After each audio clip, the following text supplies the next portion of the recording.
Hello, dear listeners, and welcome to the VVA podcast. My name is Leila Orazme. And I'm Cristina Tumino. And today's episode is episode number 13.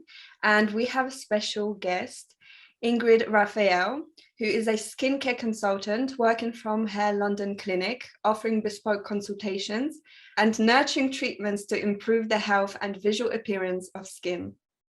Yes, welcome Ingrid to our podcast. Thank you very much for being here.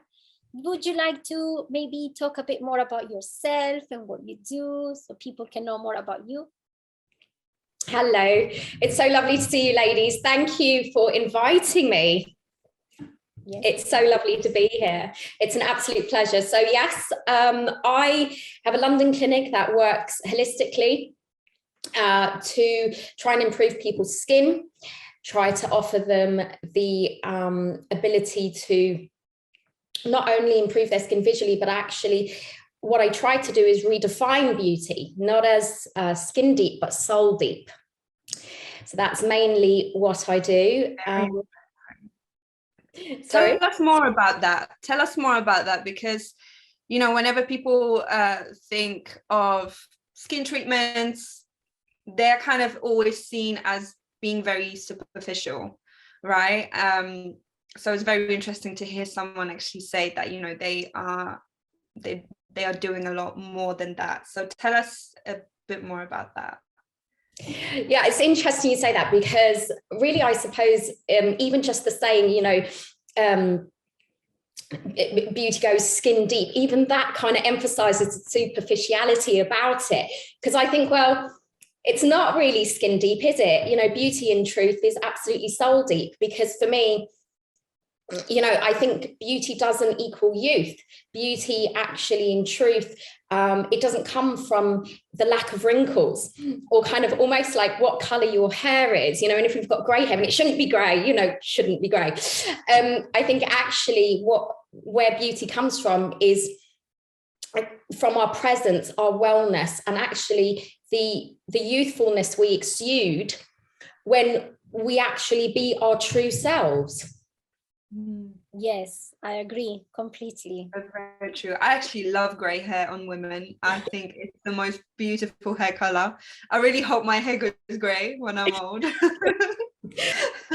Well, you know, it's really funny, isn't it? Because it's true. You know, a lot of the time people are like, oh, you can't go grey, especially if you're young, right? You can't go grey. And then we had this kind of like, you know, everyone was kind of purposefully colouring their hair grey and going kind of silver. And actually some people could carry it off absolutely beautifully. But if I let myself go grey, I honestly look like a skunk, like I've literally missed paint and walked through it, but it doesn't look cool with curly hair. I've literally got this like patch of white. So I must admit, I do colour my hair. But that's something that I like to do, not because I feel the pressure, but a lot of people do. And this is a shame.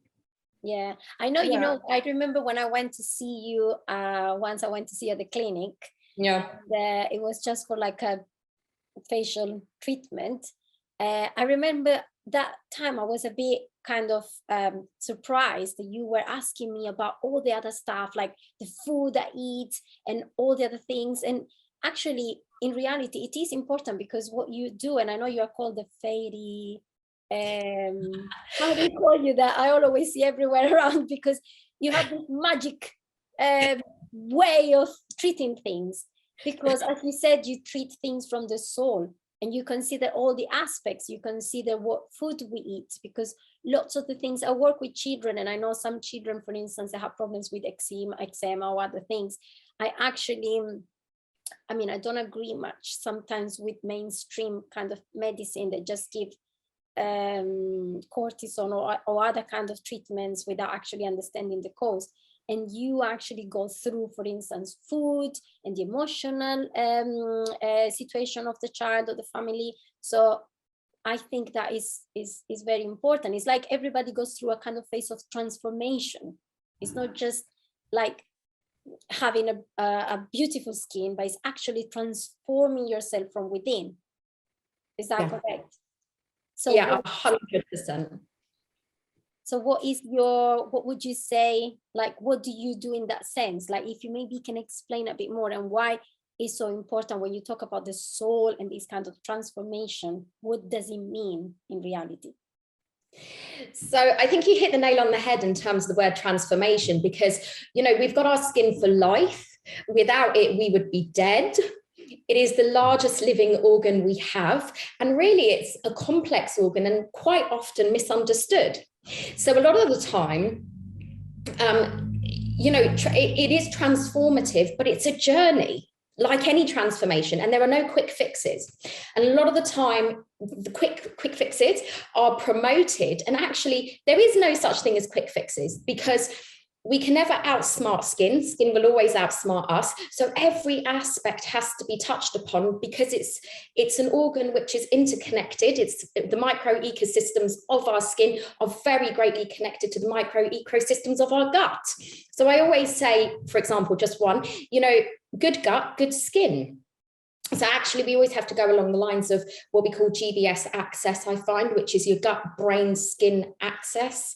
We always have to ensure, I've got a saying, red in the head, red on the skin, which in effect means that actually if we have any kind of elements of anger, fear, frustration, anxiety going on, for example, just to name a few, then hands down, it will have an effect across the body. There's no way without, you know, there's no way that what we think, our belief systems, sometimes even the emotional baggage we can carry, won't have an effect at times. So I think actually it's a transformation, but it's a journey. That's the biggest thing with the transformation.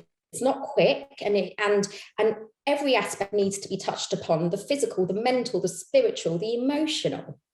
We are fundamentally made up of the elements. That's right.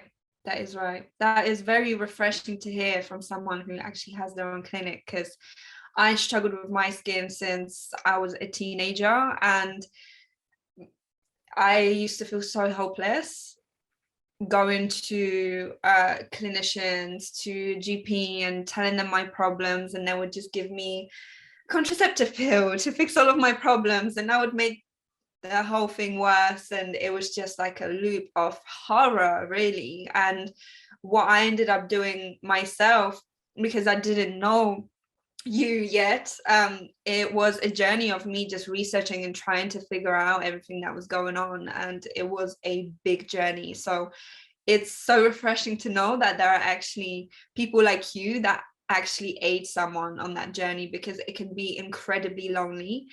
And because the skin is something that we cannot hide from people, and it's just, you know, especially when it comes to our faces, it's right there, and it can make us feel incredibly self-conscious, because we just cannot run away. And it's not like we can just take off time off work because, you know, we have like an acne outbreak or something else. So tell us more about maybe the actual transformations in people that you have noticed in some of your clients that have came in with a lot of issues with their skin, and how you help them transform their life as a result. It's interesting actually, because my big thing when people visit me is not so much actually for people to come in for me to tell them about their skin and then, oh well, guess what, this miraculous product's going to help you, and also this journey of skin treatments with me. Actually, my big thing is skin education. When people come in, I always say, you know, if you have enough of me after your consultation, I won't blame you. If you have enough of me and you don't want to carry on this journey, that's not a problem. But as long as you leave and actually in some way, shape or form, you've been educated about your skin and you've learned something new, because everyone needs to truly learn about their skin, and their skin is different than any other skin. So the skin microbiome actually is as unique as your fingerprint. Each person doesn't have the same plethora of kind of yeast and fungi, etc., that lives that micro ecosystem on the microbiome. Everyone's is unique. So it's really important that actually everyone learns what would be best for them. And so part of the transformation, really in truth, it depends on how deep someone wants to go, because it's not, I tend to work by three kind of interconnecting triangular structures. So mind, body, soul, head, gut, skin. and then time, budget, patience. And it depends always how much. I mean, patience, I always say you just have to find. You can't buy it. I can't give it to you. You just got to find it, and you've got to dig deep, literally, to find a lot of it, because it takes time. As you know, Layla, it takes time always. And but the transformations that can occur if someone does put the effort in is absolutely phenomenal. And can have very long-lasting effects if everyone follows, they follow their prescribed program. But it's to the point where I've had people come in and say, I have to go to bed with makeup. I don't want my partner, for example, to see me without makeup. And I find that just soul destroying, that they don't have enough confidence. And so when they do come in, let's say 6 weeks to 6 months or a year later, and say, I don't need to wear makeup anymore, and I don't need to wear makeup out in public, I'm like, yes, I've done my job, because it's about installing confidence. And actually, I think, for each person to heal, I'm guiding them on their journey, but most importantly, it's delving deep within themselves to find the beauty within themselves. That's the biggest transformation, and that's what I'm aiding them to do. I'm just holding their hand and guiding them with external products, but I can't do all the internal work. But actually, beauty comes from within. So I just have to guide. I just have to help, and I try to do that on an individual basis. And the transformations and the rewards that are reaped are phenomenal. And long term, you learn for life how to look after your skin, mindfulness, changes within the body. It's not just always about inflammatory foods that trigger your skin that you're eating. It's about what you say. Words are spells, aren't they? If you actually say them loud enough, they'll come into fruition. So, all of these. More about that. I wonder what, if you can give us some example of that. That's pretty interesting. Yeah, of course. So I always tell my clients, when it comes, I kind of separate, when it comes to the head, it's sort of from jawline upwards, and our gut is our esophagus down to our anus, and our skin is as a whole. But when we're talking about jawline upwards, I always say the ears, the eyes, the nose, the mouth, they're portals. We have to be really careful what's going in them and what's going out of them, i.e., the ears, people's opinions, etc., and what we're listening to, and then our eyes, the same, our nose, how we breathe, and what goes up your nose as well.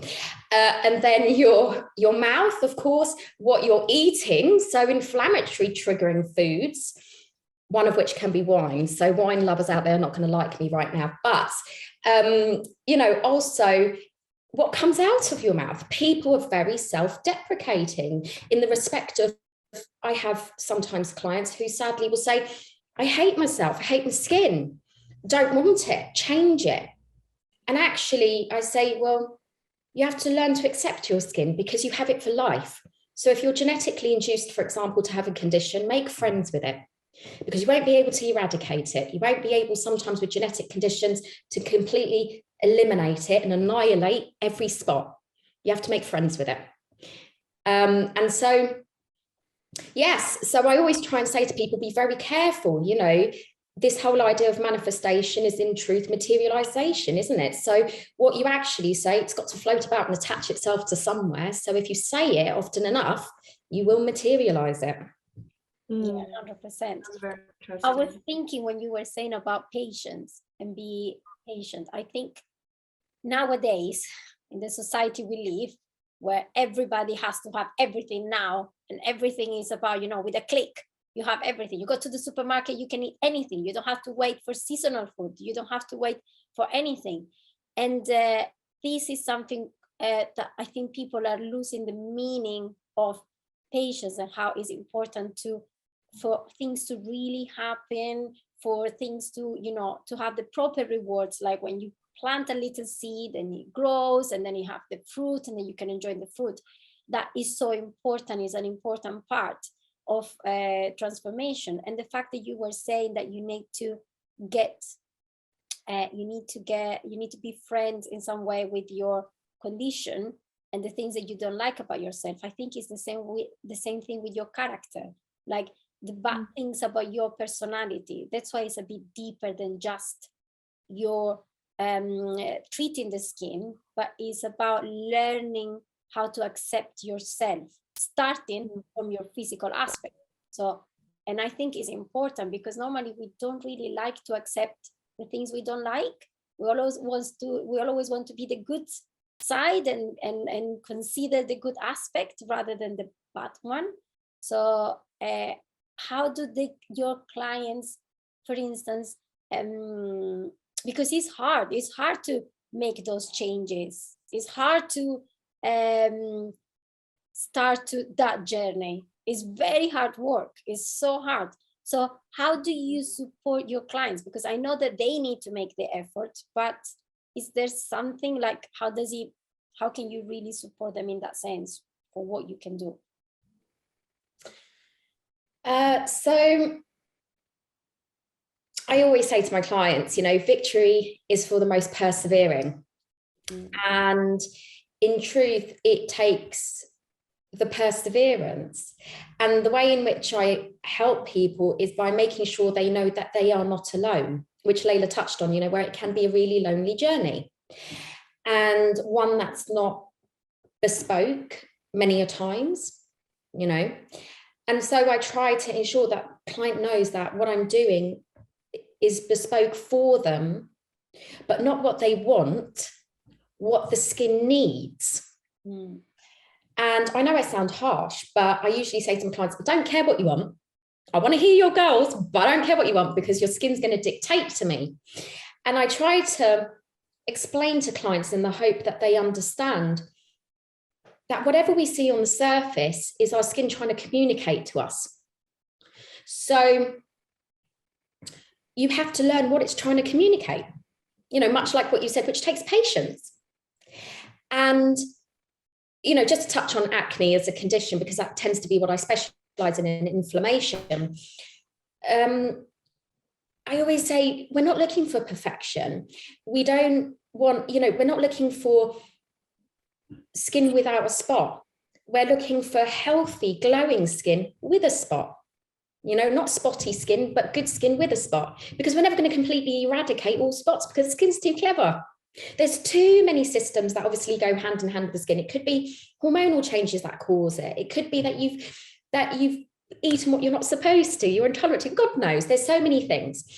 But my point is that within the journey, and obviously the journey takes time, and if people are happy to persevere, they'll not only learn their own skin, but they'll learn it with the guidance that I give them, and they can always reach out to me. So I always make it very clear that people can reach out to me anytime. So whether that be communication by email or WhatsApp, the main thing is they are not alone. My clients are not alone in the journey.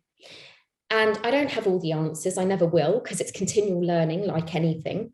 But I do my best to be able to hold their hand and know that they're not alone, and they can always reach out to me for advice. And usually many a times, for the amount of times they have to see my ugly mug in treatment, in clinic and all the rest of it, then they learn, that not to freak out when there is a spot, for example, or an outbreak, because they start to understand their triggers. Skin is always an external manifestation of internal disorders. That's so true. And yeah.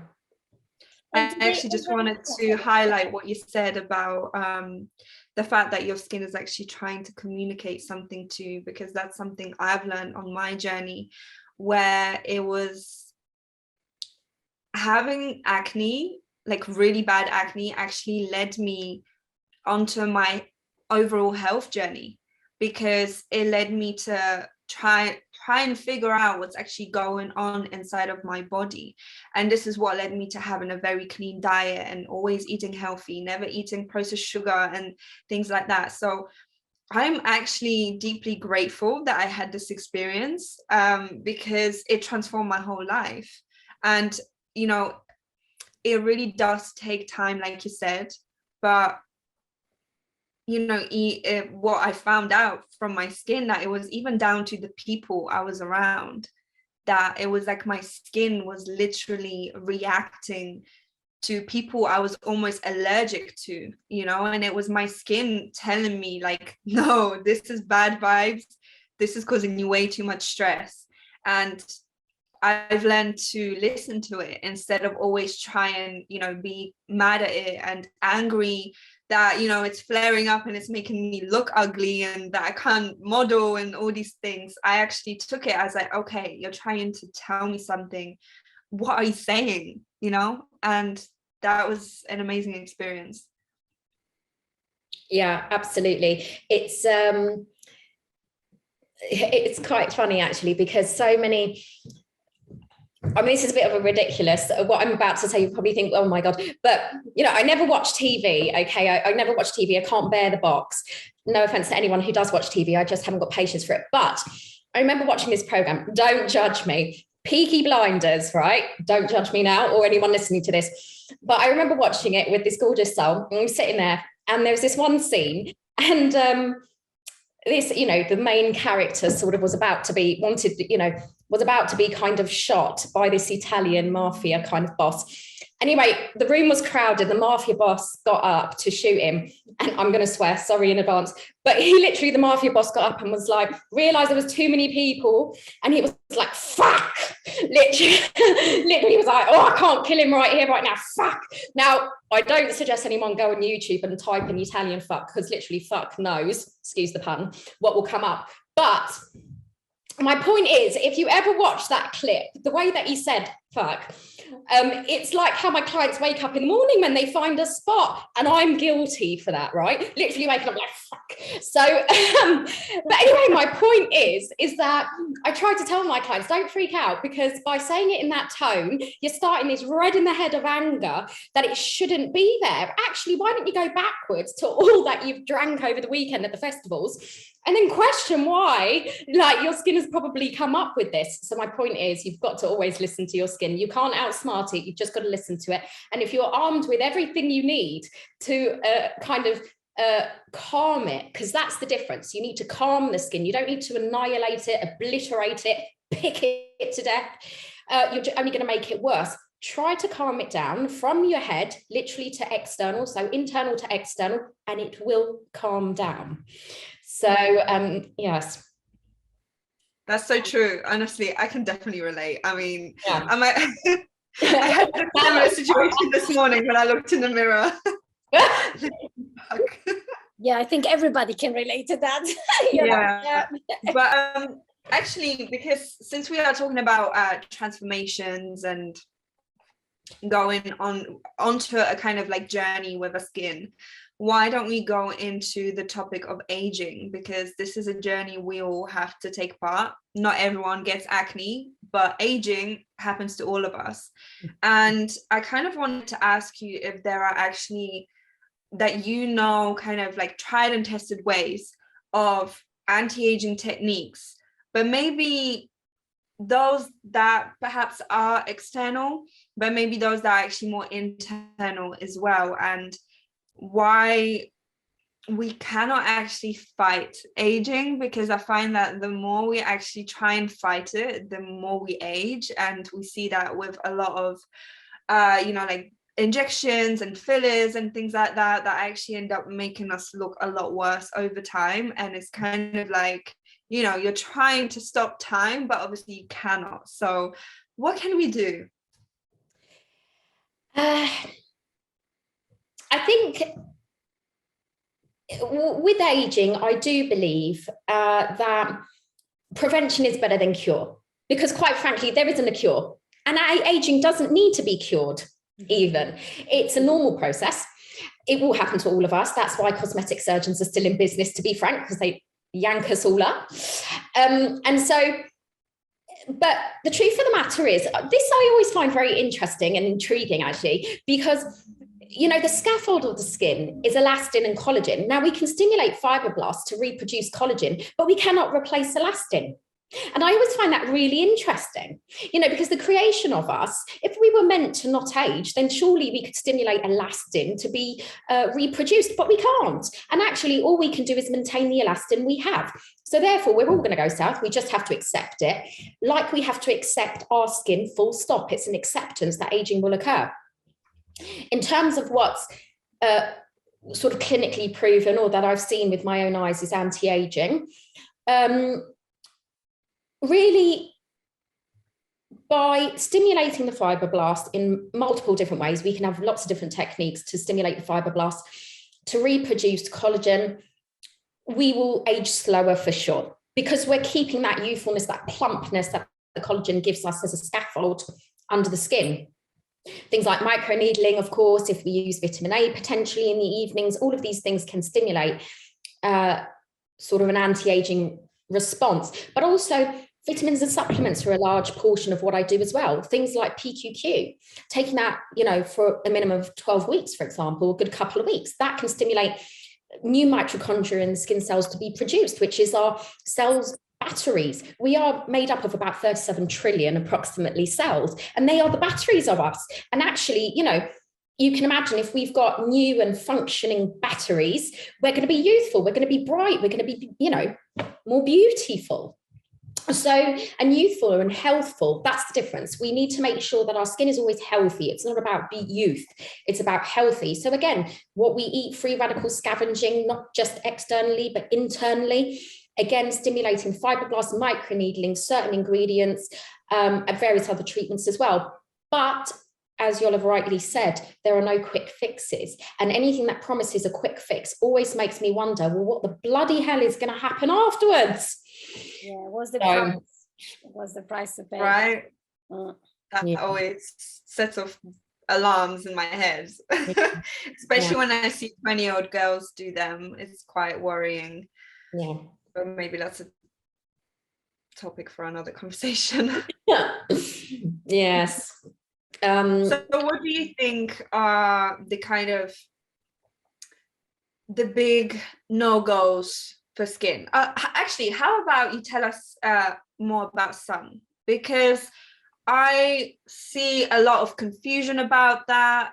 A lot of people are very anti sunscreen because of all the chemicals that we are, but then we have pretty much all of the beauticians telling us that we need to wear factor 50, otherwise we're going to turn into raisins. So what do we do?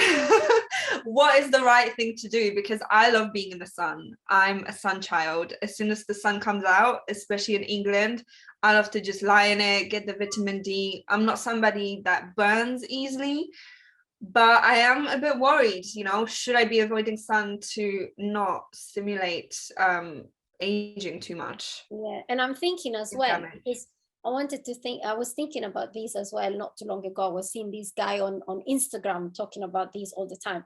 And I was thinking, what about people that are born, like for instance, me in South America, where it's sunny all the time. And actually, often people that are from South America, their skin kind of ages like later, like we like normally look a bit younger for a longer time, and they don't use sunscreen at all, like never. So that is something that like makes think as well. But what do you think about all this?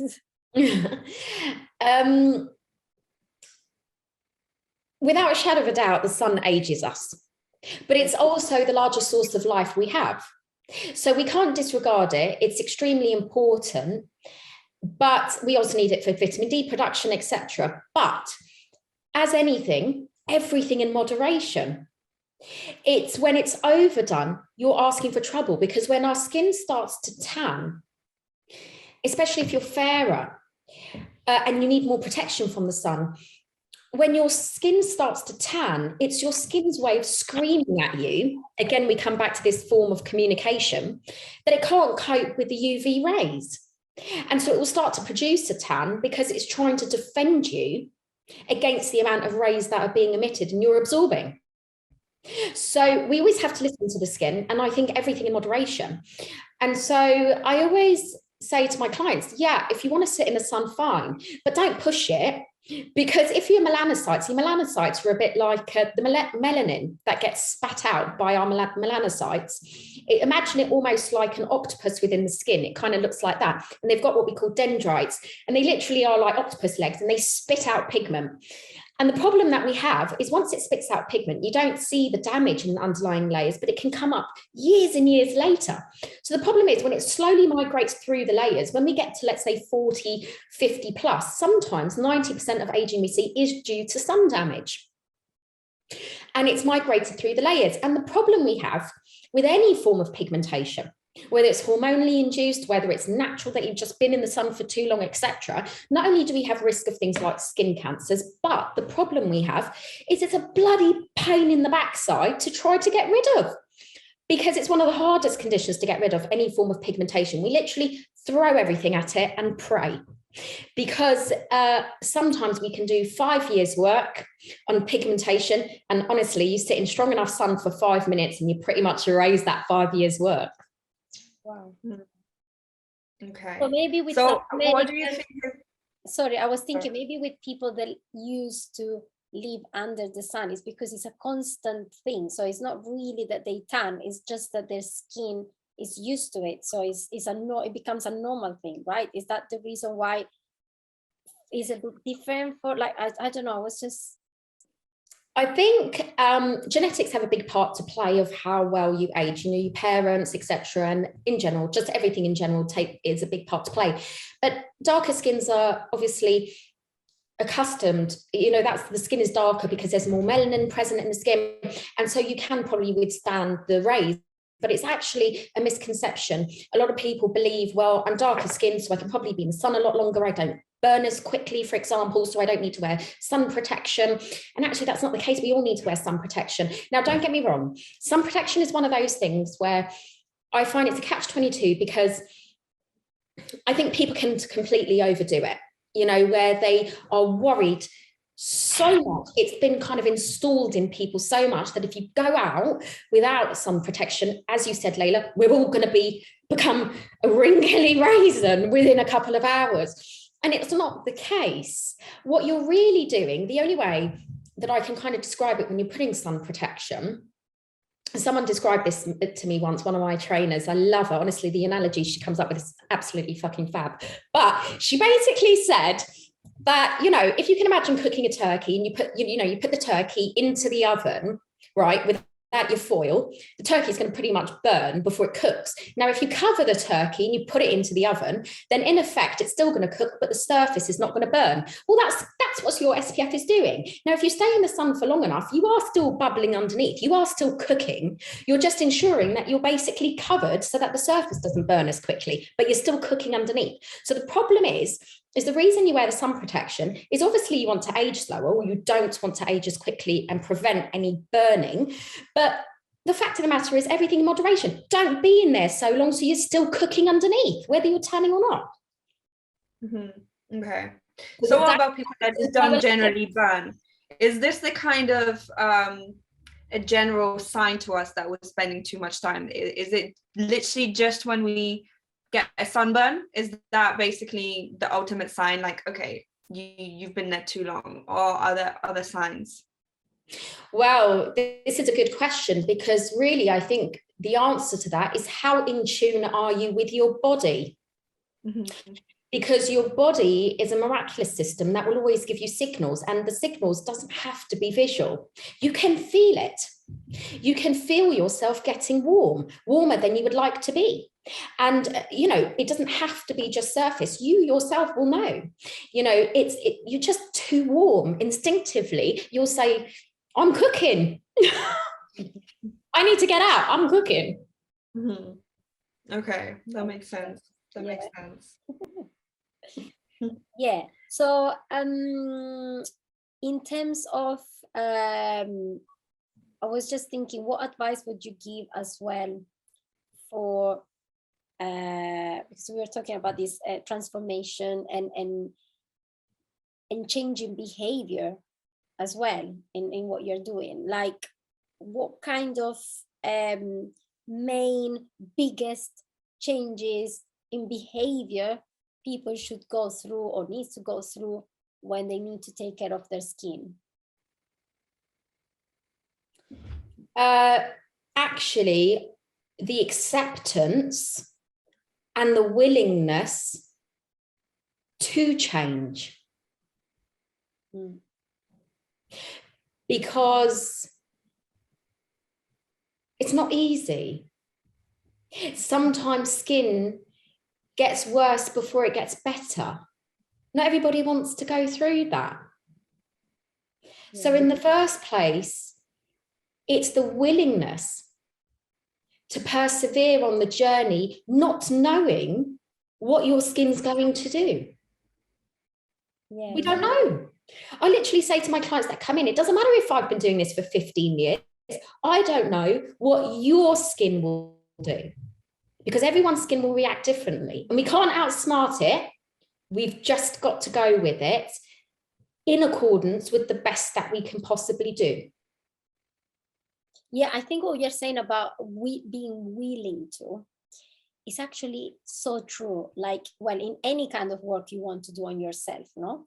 And it's funny how, for instance, in this case, when sometimes I talk to parents and they have their children have problems with, for instance, eczema, because that's very popular nowadays. And they complain about the fact that the child is always having these issues, and they give the medicine and carry on and carry on. And the moment you say, actually, there might be a solution, it could be through food. Of course, it's going to be harder, but you can get to the source and sort it out. Most parents, unfortunately, say, and they don't even pursue that kind of path, because the fact that you need to be willing to work on it, it's so hard that they prefer to just carry on harming their child. I know it's so hard and bad to say, but it is, to carry on and saying, no, it's fine, I just give the medicine because I can see the results straight away. But they don't realize that the child, or even the same person, I mean, I'm not saying, but with a child you have even a bigger responsibility, because the child is vulnerable and cannot choose for himself or herself. But it's like, even if you know that maybe that should be the right thing to do, you still think, you know what, it's fine, I just carry on giving the medicine. And that's so, I mean, there's not that much judgment, because all of us, I think in one way or another, there is always something that is so hard to do, and we just sometimes try to get through the other easy way, and then actually doesn't work out, and then you end up doing it that way if you really want to change or grow or do whatever it is. But it's so true. It's so true what you're saying.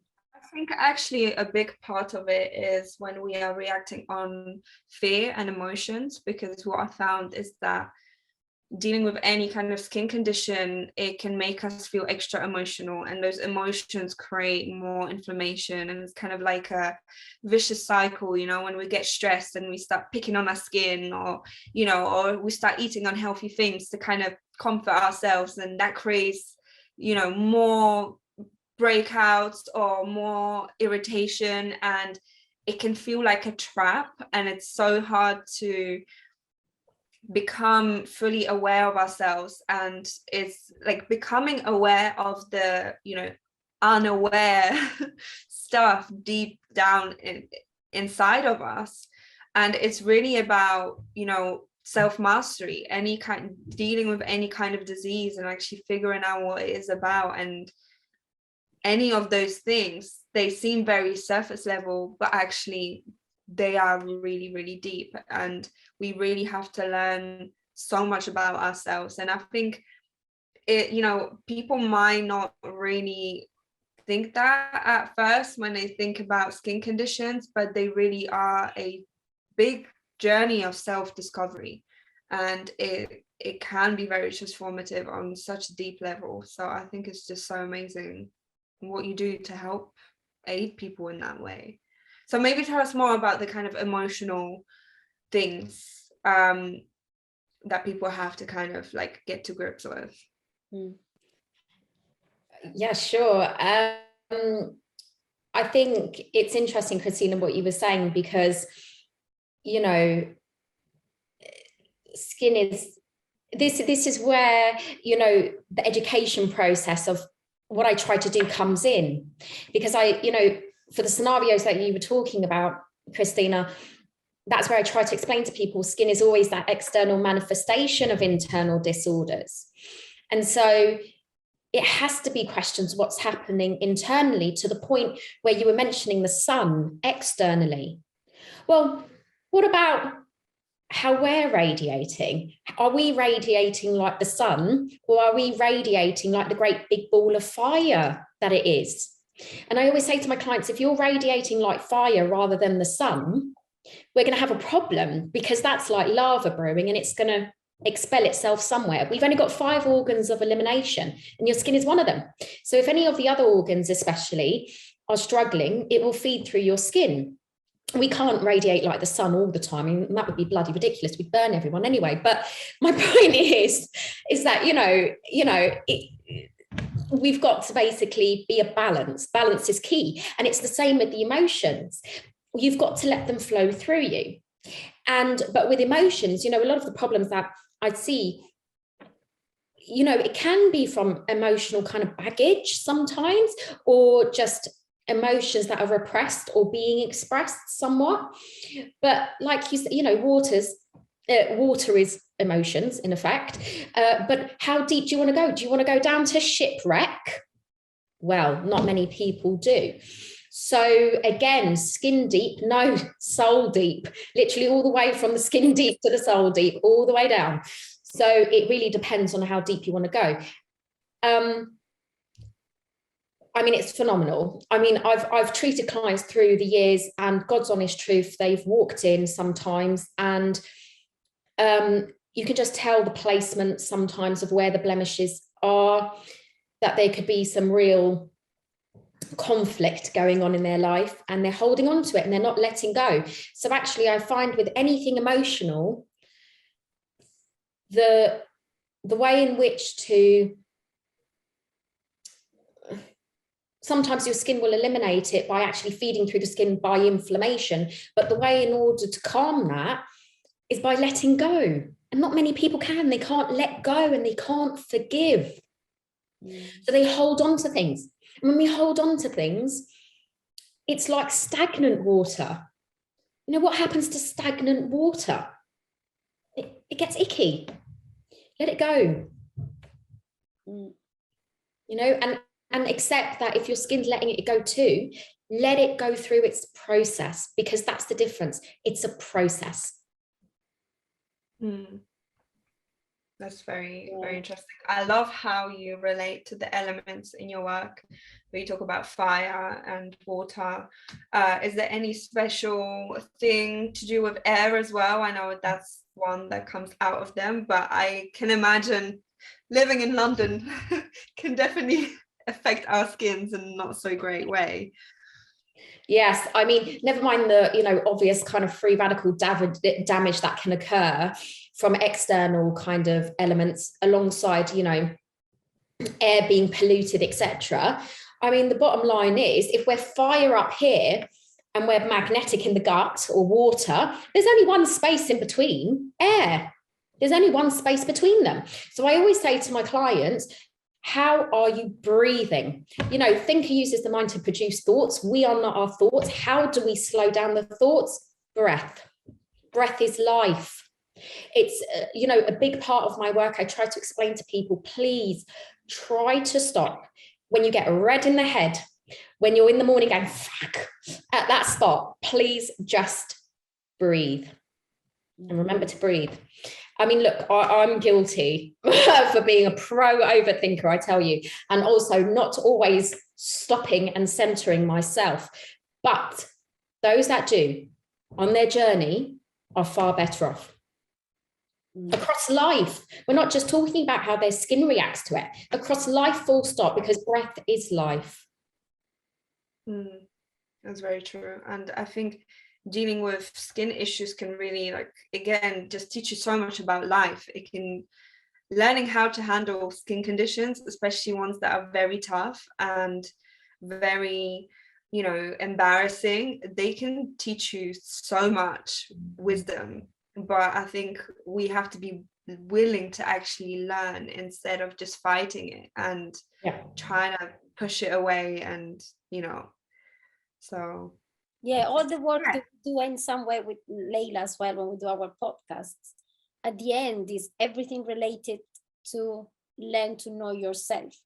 Yeah. Everything is about that in any aspect, in any field, because the more you understand yourself, the more you can learn to control things, to be healthier, and to fulfill your purpose in life, and learn the important lessons, because these are very important lessons to learn when it comes to accepting, for instance, yourself and your skin, and learning how to work hard and be patient and all this stuff. These are all skills that you can use then across anything in your life. It's not just about specific conditions. So you're actually learning, while you're learning about the skin and yourself, you're learning very important skills for anything, in work, in anything, relationships, in anything.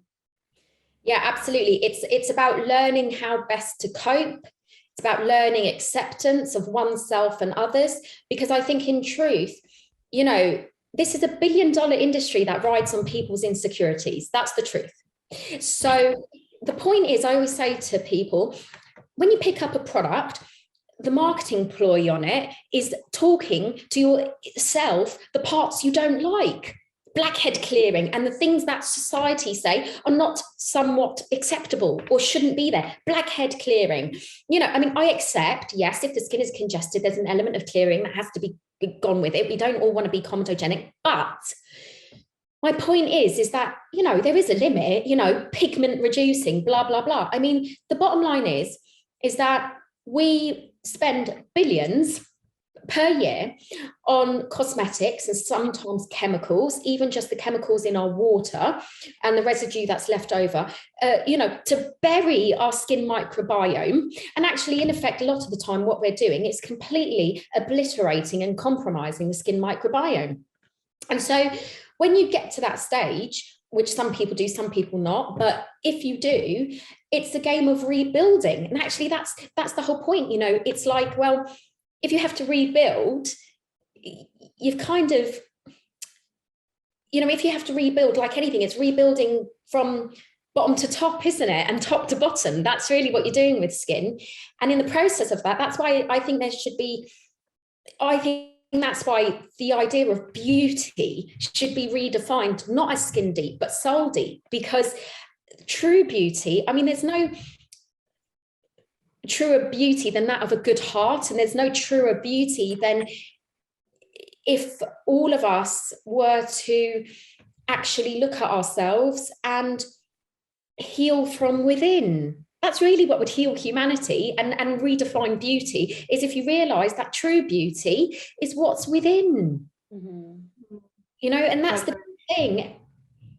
Because it does. It's that healthy inner glow, isn't it? When the soul is on its journey of fulfilling its purpose, that's when we really come alive. And it really doesn't matter what facial features you have or anything like that, you know, how high your cheekbones are, or how, you know, all of this is nonsense, because you can have people that will just outshine the whole room of supermodels if they are doing what they are meant to be doing in life. And you are totally, absolutely right about that.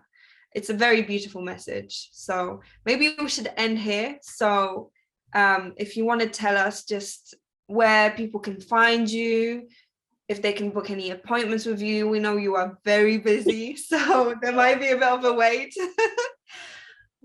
Yes, of course. People can start their skin journey with me. I'll be more than happy to help anybody that reaches out to me. It would be an absolute pleasure. I always take every opportunity to help someone as an absolute pleasure to help them. So you can get hold of me. At the moment, the best place is Instagram, because the website is being redone at the moment. So eventually it will be ingridraphael.com. But for now, Instagram, Ingrid Raphael London. There's lots of progress shots on there, etc. People can check out, or email me directly, info@ingridraphael.com. Yeah, we will put all the information anyway at the bottom of the. Thank you. So then you can do it. Ingrid, that was such an interesting interview. I'm sure people are really going to love that. I think you have to put a little disclaimer at the bottom. Oh, be careful if you watch it with kids around, because she doesn't. Sorry. Some explicit language, but it's okay. That's right. That's right. Well, once again, thank you so much. It was such a pleasure to have you on the podcast, and let's do it again soon after, you know, we resume our recordings. And yeah, thank you so much. Thank you. It's an absolute pleasure. It's been an honor. Thank you.